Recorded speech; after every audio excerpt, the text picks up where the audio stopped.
Okay, so natanggalan natin yung thermostat assembly, which is yung location nasa likod, nasa dulo nito.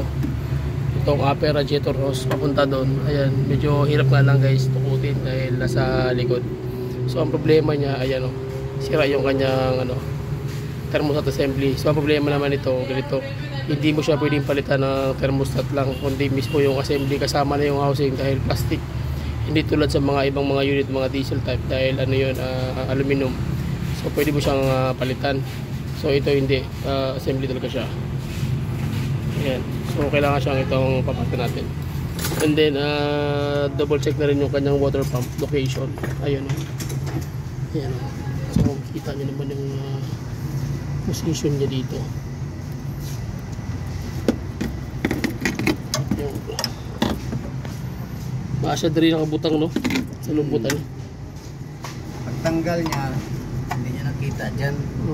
Hanap niya doon sa likod. Isilip ko, sabi ko dito lang yan. Posible walang thermostat. Silipin.